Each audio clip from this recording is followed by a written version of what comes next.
Doctor पति अपनी पत्नी को लखनऊ से थाईलैंड घुमाने ले जाता है। 2-3 दिन बीतते हैं कि अचानक 8 जनवरी को वो सुबह उसके पिता को कॉल करता है और कहता है प्रियंका की मौत हो गई है, वो भी बाथ टब में डूबने से। अब ये जैसे ही पूरी बात निकल कर आती है, जो पिता है उसका कलेजा कांप जाता है। वो डर के मारे सिहरन हो जाती है उनके शरीर में और वो ये नहीं समझ पाते कि आखिर बाथ टब में उनकी बेटी कैसे डूब सकती है। हालांकि प्रियंका शर्मा का जो केस है वो हर कोई जानता भी है किस तरीके से। जो डॉक्टर आशीष हैं वो 4 तारीख को अपने बच्चे, अपनी बीवी प्रियंका के साथ थाईलैंड घूमने गए थे और वहाँ पर काफ़ी सारी उनकी तस्वीरें भी सामने आती हैं। इसके बाद जब प्रियंका की मौत की खबर आती है तो थाईलैंड की पोस्टमार्टम रिपोर्ट भी सामने आती है, जहां बताया जाता है कि ब्लड सर्कुलेशन और रेस्पिरेटरी सिस्टम जो है वो फेल हो गया था प्रियंका का, इसीलिए बाथटब में डूबने से उसकी मौत हो गई। लेकिन अब प्रियंका की दूसरी पोस्टमार्टम रिपोर्ट सामने आ गई है जो बेहद चौंकाने वाली है और कई सारे सवाल भी खड़े करती है उस रात पर जिस रात प्रियंका की मौत होती है। दरअसल KGMU लखनऊ की जो पोस्टमार्टम रिपोर्ट आई है वो बेहद चौंकाने वाली है और वो मैं इसलिए कह रही हूँ क्योंकि उसमें प्रियंका के पूरे शरीर पर 9 चोटें पाई गई हैं। ये उस पोस्टमार्टम रिपोर्ट में बाकायदा हर एक अंग का डिस्क्रिप्शन है और लिखा गया है कहाँ कहाँ पर उसे कितनी सेंटीमीटर की गहरी, चौड़ी, लंबी जो भी चोटें थी वो कैसी कैसी लगी हुई हैं। और अगर साफ तौर पर मैं साइंटिफिक शब्दों में कहूँ तो 9 एंटीमॉर्टम यानी मौत से पहले के जो जख्म होते हैं, मौत से पहले की जो चोटें होती हैं वो उसके शरीर पर पाई गई हैं। और यहीं से जो पूरा केस है वो घूमता हुआ नजर आ रहा है कि उस थाईलैंड के उस होटल में आखिर उस रात ऐसा क्या हुआ जिसकी वजह से प्रियंका की मौत हो गई। क्या सच में जो पति दावा कर रहे हैं कि उन्होंने बहुत शराब पी ली थी प्रियंका ने और इस वजह से जब वो अपने बेटे को जूस पिलाने के लिए रात को बाहर ले जाते हैं तो 2 बजे प्रियंका जब नहाने जाती है तो बाथटब में डूब जाती है, या फिर जो पिता है प्रियंका के वो दावा सही कह रहे हैं कि उनकी बेटी को पानी से डर लगता था और इस वजह से जो प्रियंका है वो रात को नहाने नहीं जाती। और उनका पूरा ये फोकस है, वो बार बार यही कह रहे हैं प्रियंका के पिता कि हो ना हो उनकी बेटी का कत्ल किया गया और कत्ल करने वाला कोई और नहीं, उसमें हो सकता है उनके पति शामिल हो। लेकिन इस किसी भी निष्कर्ष पर पहुंचने से पहले मैं आपको वो पोस्टमार्टम रिपोर्ट दिखाना चाहती हूँ। उस पोस्टमार्टम रिपोर्ट में क्या क्या लिखा है वो आपको बताना चाहती हूँ। दरअसल जब प्रियंका की 8 तारीख को जब मौत होती है उसके 2 दिन बाद जब उनकी बॉडी आती है लखनऊ, इसके बाद उनके पिता मांग करते हैं कि यहाँ भी पोस्टमार्टम रिपोर्ट होनी चाहिए। पुलिस वाले और जो भी जहाँ पर केस वो दर्ज कराते हैं सब पोस्टमार्टम रिपोर्ट के लिए राजी भी होते हैं और दोबारा से प्रियंका का पोस्टमार्टम किया जाता है क्योंकि बॉडी आ गई थी। अब इसके बाद जो थाईलैंड की पोस्टमार्टम रिपोर्ट है उसमें साफ तौर पर यह लिखा है कि respiration and blood circulation fail, यानी कि जो प्रियंका की मौत हुई है वो रेस्पिरेटरी सिस्टम और उनका ब्लड सर्कुलेशन फेल हो गया था, इस वजह से हुई। अब जो नई पोस्टमार्टम रिपोर्ट आई है उसमें जो चोटों का जिक्र है, जो एंटीमॉर्टम है यानी मौत से पहले की जो 9 चोटें हैं वो मैं आपको एक एक करके बताती हूँ। देखिए, माथे के दाहिनी ओर यानी कि जो प्रियंका का माथा था उसके दाहिनी ओर 2/1 सेंटीमीटर की चोट का निशान मिला है। दाहिनी भौं के बीच 5 सेंटीमीटर ऊपर एक चोट का पूरी तरीके से निशान मिला है। इसके अलावा सिर के पिछले भाग पर यानी कि जो सिर का हमारा पिछला हिस्सा होता है यहाँ पर ऑक्सीपिटल क्षेत्र में 10/4 सेंटीमीटर की गहरी चोट पाई गई है। ये उस पोस्टमार्टम रिपोर्ट में मिला है जो अपने आप में सवाल पैदा करता है कि क्या मौत से पहले प्रियंका जब मरी उससे पहले उसके साथ मारपीट की गई, हाथापाई की गई या उसे टॉर्चर किया गया। साथ ही साथ तीसरा पॉइंट जो पोस्टमार्टम रिपोर्ट में लिखा है वो ये है, दाहिने हाथ के कंधे से कोहनी तक कई चोटें, यानी उसका जो दाहिना हाथ था उसके कंधे से लेकर उसके जो कोहनी का एरिया होता है वहां तक लगातार कई चोटें थी जिनका आकार अगर आप देखेंगे तो 11/4 और 3/3 सेंटीमीटर का होगा। अब अगली लाइन में लिखा है, दाहिनी कलाई के चारों ओर यानी कि कलाई जो होती है उसके चारों ओर आप ये वाला एरिया देखिए, जैसे इसे साबित हो रहा है किसी ने उसकी कलाई को बहुत कस के पकड़ा हुआ था। तो ये चीज उसमें लिखी है 8/2 सेंटीमीटर से लेके 2/2 सेंटीमीटर तक के कई सारी चोटें मिली हैं। कलाई जो होती है ना उसके चारों ओर यानी पूरी राउंड जो कलाई है उसके चारों ओर ऐसी चोटें मिली हैं। इसके अलावा बाईं हाथ के बाहरी हिस्से पर, जो बायां हाथ होता है उनका जो बाहरी हिस्सा जो ऊपर की ओर से दिखता है उस पे 8/2 सेंटीमीटर तक की चोटें मिली हैं। और तो और कंधे से जोड़ के बीच में 6 सेंटीमीटर की चोटें हैं जो बेहद गहरी हैं।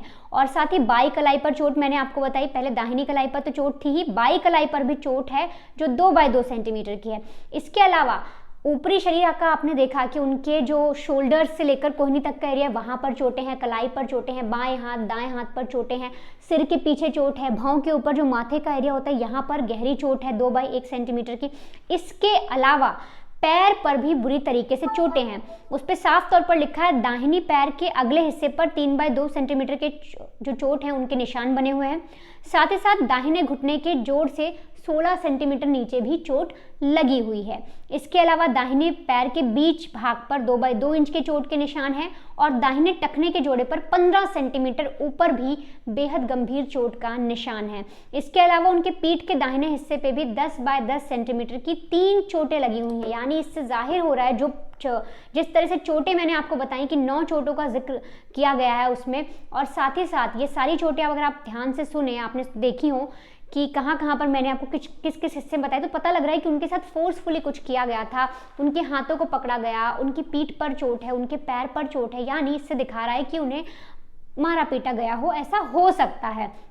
फिलहाल अभी जो पोस्टमार्टम रिपोर्ट है, इसके बाद विसरा रिपोर्ट का भी इंतजार है सबके सब। और विसरा रिपोर्ट में बताया जा रहा है कि शायद 1 महीना लग सकता है थाईलैंड से आने में विसरा रिपोर्ट को।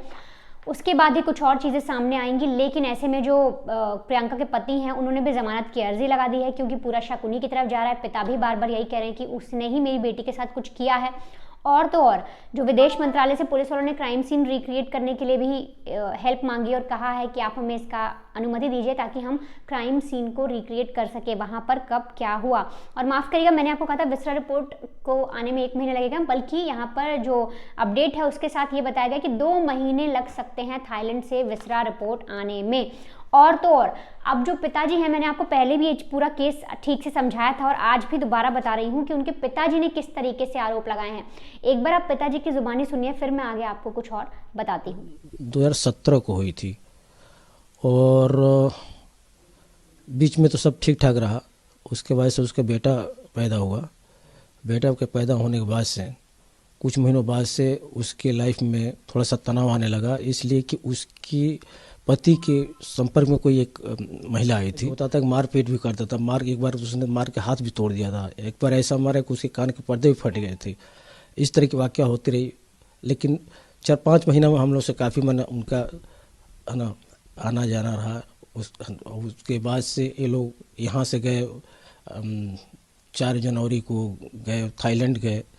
घूमने का प्लान बताया होगा आप लोग? हाँ, घूमने का प्लान बताया, क्योंकि अभी 24 अक्टूबर को हमारी 24 को हमारी पत्नी का देहांत हो गया था।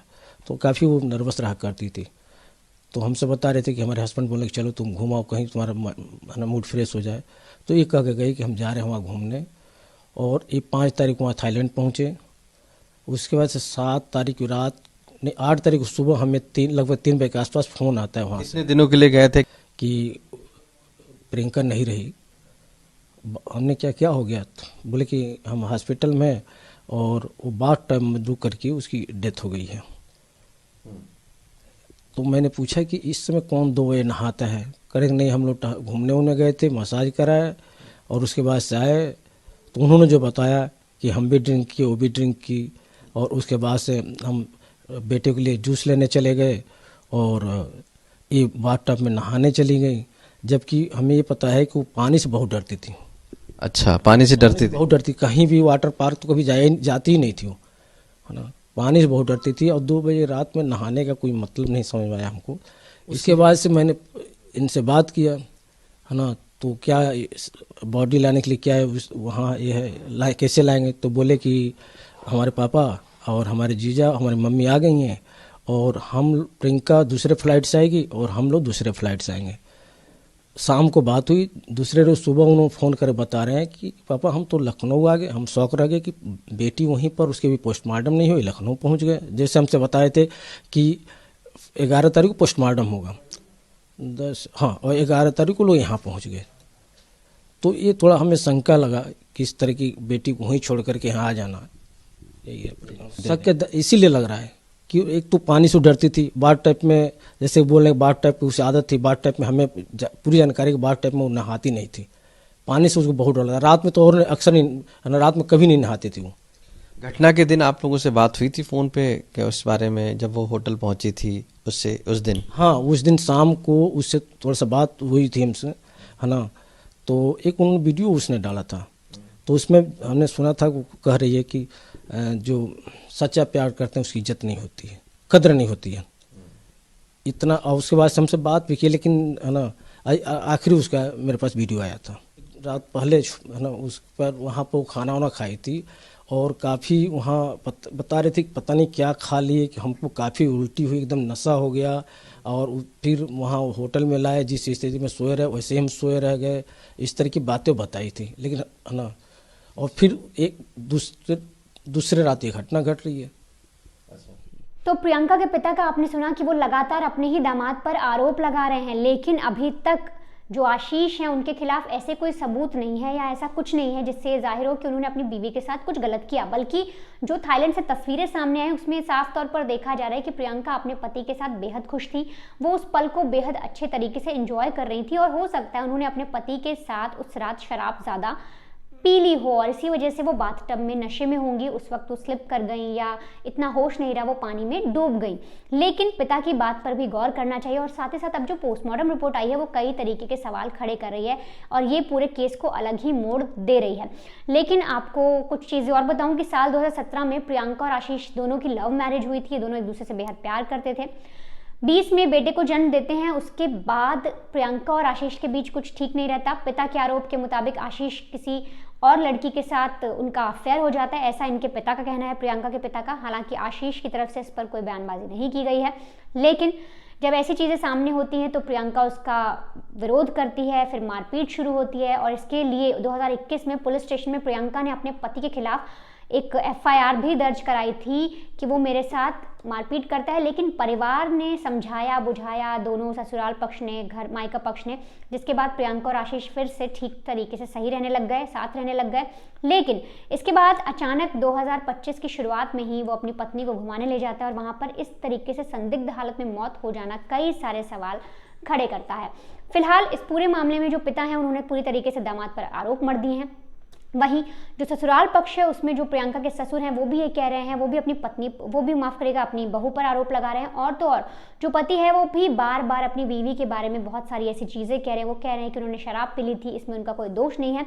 फिलहाल पुलिस इस पूरे केस को इन्वेस्टिगेट कर रही है और अब पुलिस के लिए पता लगाना बहुत ही चैलेंजिंग है कि क्या उस रात प्रियंका के साथ कुछ हुआ था। और हो सकता है पुलिस आने वाले वक्त में थाईलैंड में जब इस पूरे सीन को रिक्रिएट करे तो साथ ही साथ उस होटल का, उस जगह का जहाँ जहाँ लोग गए वहाँ का CCTV भी ले सकती है। फिलहाल इस केस में जो भी अपडेट होगा हम आपको बताते रहेंगे। तब तक के लिए देखते रहिए क्राइम तक।